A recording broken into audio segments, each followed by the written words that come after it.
Hello, and welcome back to Bill and Kip's Excellent Bible Adventure as we continue with the Gospel of John. And this week we are on chapter 18. We're continuing the story of the latter part of the last week of the life, the earthly ministry of Jesus. And so we're going to be looking at several pivotal moments, and we're introducing a new player or two, I guess, along the way in the story of the latter part of Jesus' ministry. And today we have hit the jackpot on different things that not we will one, use. Not two, but three objects that cost us nothing. Absolutely. We're doing well with this. We are. Now, we're kind of, if you're studying during kind of the church year, we're kind of in the Lenten season where we started that with really Jesus' anointing at Lazarus' house, and then we start seeing him move toward Jerusalem in the upper room discourse. He's in Jerusalem, and now we see him leaving that upper room and going to one of his favorite places, which was the Garden of Gethsemane. And so just for everybody looking, and you'll see how these come about in a minute, you are seeing correctly. It is a chalice, which is a cup, which is made of olive wood. It's a sword. I mean, I don't want to touch it. I don't want to get cut. Well, yeah, it could do some damage. It looks there. dangerous here. And yes, that is charcoal. Charcoal, yes. And that's not like generic charcoal. I mean, we're talking Kingsford. It is Kingsford. Kingsford. Yeah. It's the quality stuff here, people. It's unused. It is unused. That's true. So all that'll be factoring in as we move along. So the disciples, it says that they leave the upper room where Jesus has been praying. He's prayed for himself, for them, for us, and they leave and they head across to the Mount of Olives through the Kidron Valley, and now this is up at the Mount of Olives, I believe. Yes, and this is actually these olive trees that are in this section of the Mount of Olives, which is a garden that is maintained by the Franciscan order from the Roman Catholic Church. These trees, there's been one or so along the way that has been struck by lightning and had to be removed. And in that process of dating the tree, counting the rings of the tree, etc., these trees are believed to be around 2,000 years old. Wow. And they will still bear fruit. It doesn't happen every year, but they will actually still bear olives. And so it's amazing to think that some of these trees might have been young saplings in the time of Jesus on the night when he and the disciples head up into the garden area.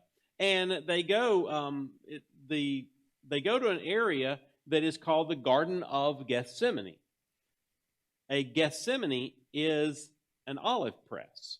And so this is an olive press from the style that was used. This is an ancient olive press that wasn't in the Garden of Gethsemane now, but is in another location. But simply where they go, it's the Garden of the Olive Press on the Mount of Olives. Now, if you're looking at the Mount of Olives from Jerusalem, looking across the Kidron Valley, there's a couple of things that are noticed very quickly. One is that there's a large Jewish cemetery that runs down the side of the Mount of Olives. It's a tradition, very holy tradition of the Jewish people to be buried on the side of the Mount of Olives, looking toward the eastern gate of the city, where above it would be the temple, because it's believed that Messiah would come down the Mount of Olives and would cross the Kidron Valley, enter into the city through the eastern gate, and go into the temple area. And so you want your relative buried there to be able to be a part of this. Of course, we believe that Jesus does every bit of that, and did that when he entered, as we talked about earlier in an earlier episode on Palm Sunday, when he enters the city.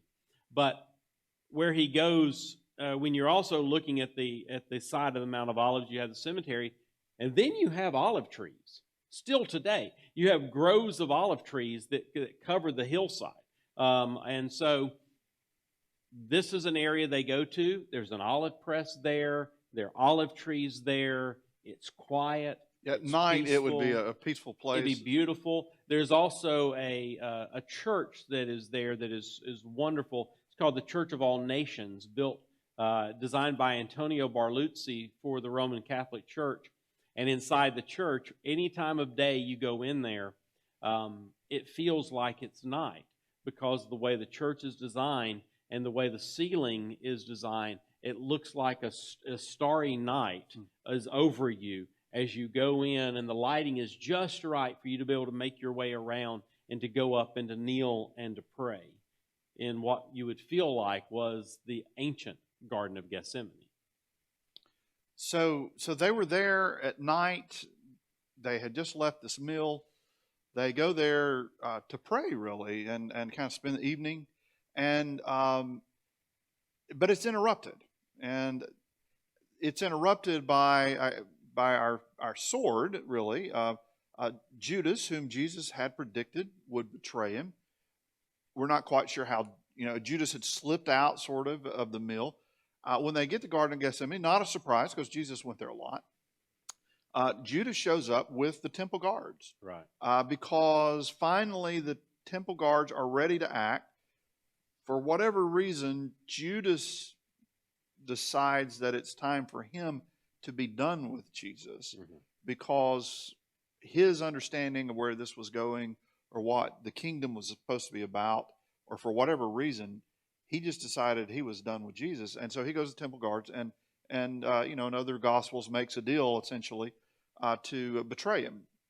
And so as they're there, Peter, who is always our most boisterous, always doing the thing that he should have thought about it first, pulls out his sword and begins to defend Jesus, which is opposed to what Jesus' whole understanding of what it means to be a servant, Right. what it means, his purpose in really becoming a sacrifice, and cuts off the ear of, is it Malchus, I believe? Malchus, the servant of the high priest. And so cuts his ear off. And now let's just be clear. My guess all these years is that Peter was not so fine a swordsman that he said, I'm going to threaten them, I'm going to strike a blow that will cause them to understand that I have great skill and they should all leave Jesus alone and flee. Therefore, I shall only precisely cut the ear off of the servant. I suspect that Peter was swinging for the head, trying to take the whole head off, and only got an ear. Yeah, if Peter feels more like to just start swinging and see what happens. Let's just go in, swords ablazing, and see what happens. And suddenly there's just one ear, and of course Jesus reaches up and just heals the ear. And you'll notice in as John records all of this, as Judas is betraying him, and the guards are asking, "Are you the one?" It's almost like Jesus is trying to add insult to injury in this moment. He's baiting them even more. He is, because his response is, "I am." He throws back out Yahweh here again, and just draws them in. And of course, that's when everything just collapses in the swinging of a sword and all of that. He just pushes the envelope another notch. Yeah. And truly, it is his time. And he often talks about the cup, and there's another reason to have the cup here, that there was a sense in him, and he had kind of covenanted his role in the Godhead was to become part of the world, but it was ultimately, he knew that he was to become that sacrificial lamb. And the disciples didn't get that, and they were trying to prevent that. Right. All the while, Jesus knew that this is the path he had to go. This is the cup that he had to drink from. And so, and that the time of prayer in the garden, it's so hard to read, and because you get caught in the emotion that he had to be feeling. I mean, this is Jesus. He knows the story of God's people, and he knows the story that's about to unfold for him over the next few hours, and he's praying this prayer of, if there's another way, it's probably time for that. Yes, a good time for Plan B. Yes, I mean, and as you're on the mount, as you're in the Garden of Gethsemane, you're looking at Temple Mount. We have to remember that Temple Mount, the temple is built on Mount Moriah, is the base of is truly Temple Mount. Herod the Great had changed its footprint along the way, but it's still Mount Moriah. It was on Mount Moriah that Abraham took Isaac and went up on Mount Moriah to sacrifice his son. But right at the end, when he had his sword out, his knife out, there was a ram caught in the thicket. Plan B did show up. Plan B showed up. And so the ram was sacrificed on the altar that Abraham and Isaac had built together. Well, God and Jesus have been building this process together. It's, from being sent into the world, born of Mary and raised by Mary and Joseph and all. They've been building this altar for quite a while, but now Jesus is in the garden going, hey, if there's going to be another ram of some sort, it's probably time for us to hear that, for us to sort of hear about that, because this thing's picking up steam. Yeah, I hear them coming. Yeah, I hear chains and swords and armor clanking up the hillside. We might need Plan B. But if there's not a Plan B, if there's not something that you're doing that I'm not even aware of, if what we've talked about, if what I was sitting here for is really it, then I'm going to drink the cup. I'm going to do it. And I mean, it's an emotional moment of Jesus in the garden, and then betrayal comes. Yeah, the human side of him going, if there's another way. Yeah. And then there's that other part of the Godhead that says, but this is why I came. Yeah. So he's betrayed by Judas, and then he's taken by the soldiers down this path. Right. Well, this is leading up, and so he's taken by the soldiers down the winding path, down the rest of the Mount of Olives. He's taken in chains across the Kidron Valley, and then they hit this stairwell and this stair area that comes up from the Kidron Valley up to the compound of the high priest, where Caiaphas is living. And so they bring him up this stairway. They have it blocked off now where you can't walk on it because the stones, they don't want anything else to happen to them. But you come up this stairway, and they actually have a relief at the top of the stairs.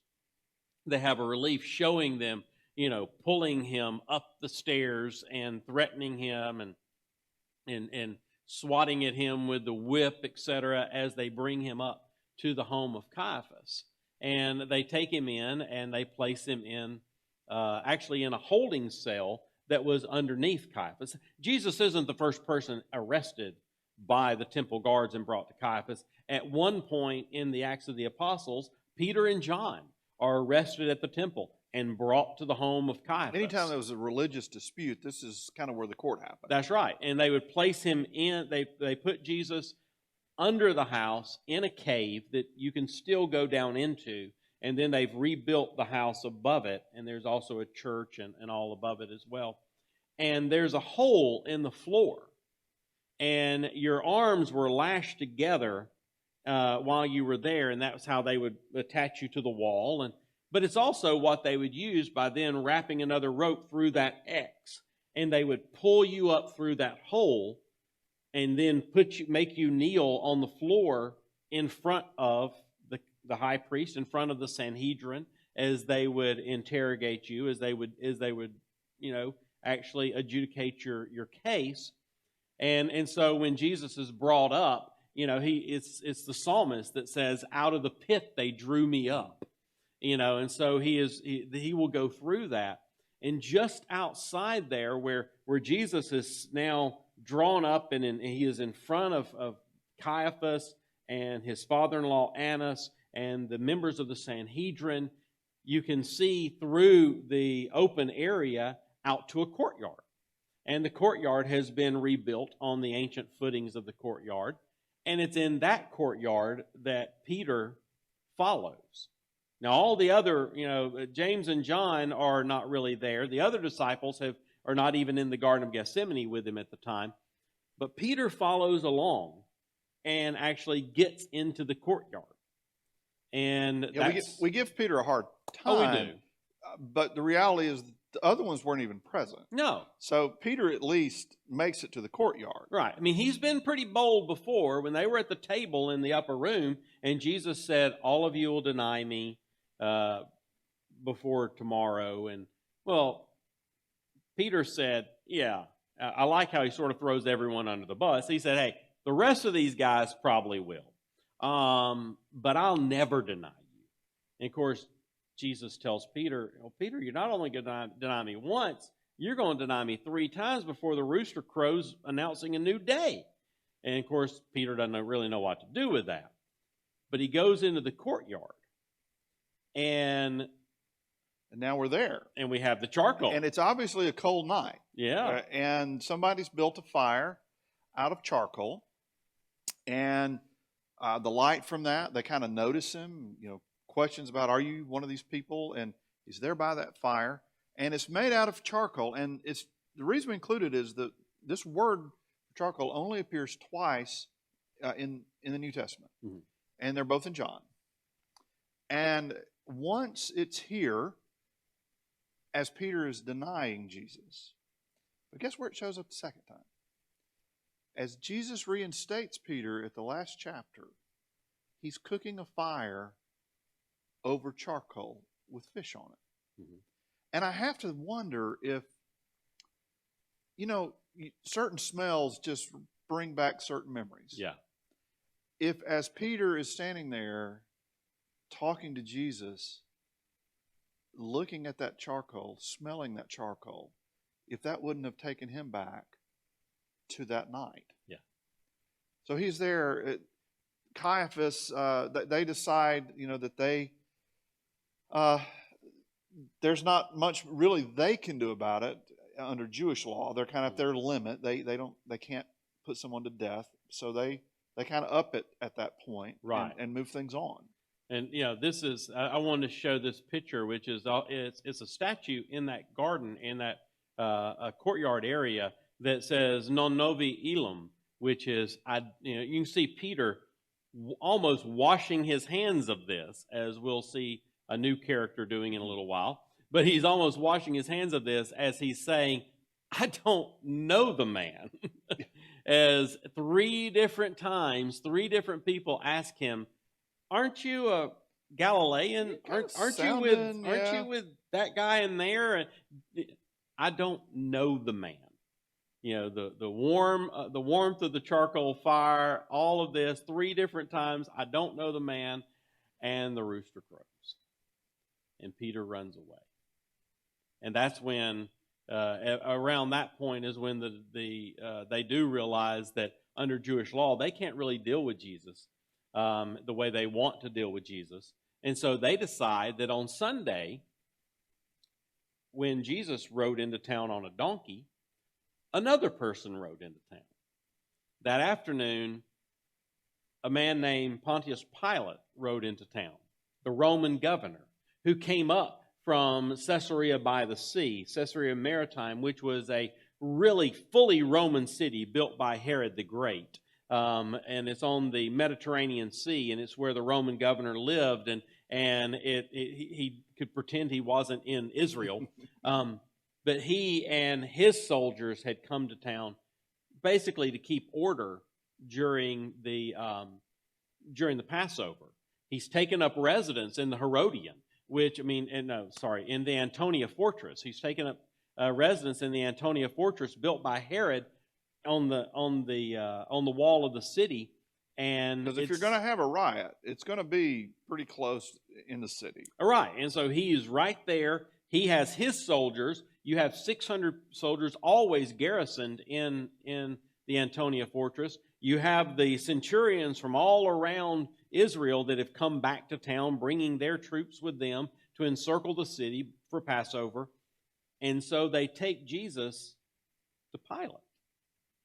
And because they figure Pilate can deal with him. Pilate will want to keep peace. Right. And that's their argument, is this man is going to cause trouble during Passover.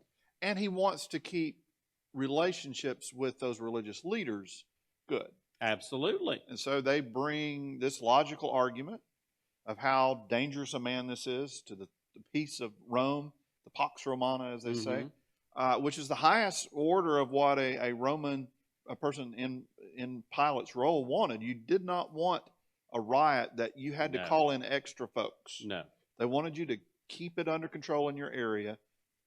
And so they're saying, this man's claiming to be a king, which usurps, Caesar. I mean, this guy you need to deal with. Right. Pilate has these conversations with Jesus, and they go nowhere. No. He doesn't even understand what he's talking about. And it's another one of those Amelia Bedelia moments, those Pilate's asking very practical questions. Jesus is speaking in this very ethereal sort of spiritual tones of, if you only knew my Father and my kingdom and all this stuff. And Pilate's going, you don't even have a piece of land. Yeah, Pilate's saying, I'm not Jewish. I don't understand this. It is a great conversation. Well, it's two great conversations happening together. Yeah. So it is two totally different conversations happening at the same time. And eventually Pilate decides, I don't really see that I need to do anything with this man. He seems perfectly fine. And so he comes up with an idea. And he goes and he tells the people, look, you have a tradition that at the Feast of Passover, when we're all about good feelings and good memories, that we'll release to you. It's kind of like the Thanksgiving turkey. Yes, the pardoning of the Thanksgiving turkey. Right. That we'll release to you a prisoner. Now we have Barabbas. He's a bit of a rebel. He's a troublemaker. He's killed people. He's got issues. We all know that he's not grand. And then we've got Jesus. And which one of these would you like? Would you like the horrible, vile, disgusting Barabbas or Jesus? And the religious leaders start screaming, release to us Barabbas. Pilate, his grand plan of how to bring this to a close collapses on him because he now has to release Barabbas, who's probably going to cause problems for him. Oh, is going to problem. Yeah, he's not done with Barabbas. No, he's going to stir up stuff again. And he's stuck having to figure out now what to do with Jesus. Wow. I don't know. I think sometimes Pilate puts this out there, this idea of having to choose between sort of the easier, the wilder, whatever, and choosing Jesus. And I think sometimes for us, we got to choose the same thing. We have to decide which one of these are we going to pick. Are we going to pick Jesus, or are we going to pick something else, some other way? And we sometimes also try to find that Barabbas option where, we kind of believe in Jesus, but we kind of, but there comes that moment where you have to decide. Yeah. And Jesus has said all the way through John, people are going to buy this, and some people are not going to buy this. But at the end of the day, we have to make a choice. Are we believing that Jesus truly is the Son of the Father? As they say, ultimately, they said, we're bringing him on charges that he is the Son of God. Or do we believe that he was this sort of odd person who, as C.S. Lewis used to say, Jesus was either a liar, a lunatic, or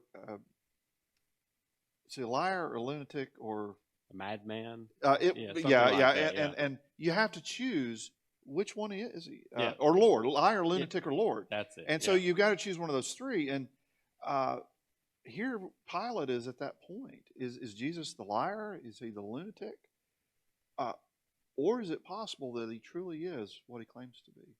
And we can look at the religious leaders and the crowd, because the crowd just sort of gets caught up in mob mentality, and they start shouting. Maybe they were somewhat followers of Jesus or like Jesus, but everybody else is screaming Barabbas, so we'll scream Barabbas too. Yeah. A mob mentality is going, and then Pilate's got he truly does have a mob on his hand. And we can say we don't understand that's crazy, and we can discount them. We can write off the religious leaders. We can write off the mob.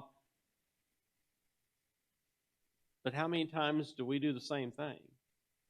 We don't pick Jesus over the other option, or we get caught up in the mob mentality of social media or our friends or our family even, and suddenly we're picking the wrong thing, we're saying the wrong thing, we're doing the wrong thing, and we're not picking and sticking with Jesus. The one who represents that quiet kingdom gets drowned out by all the noise of the mob representing the other kingdom. We often find ourselves in those places. Too often.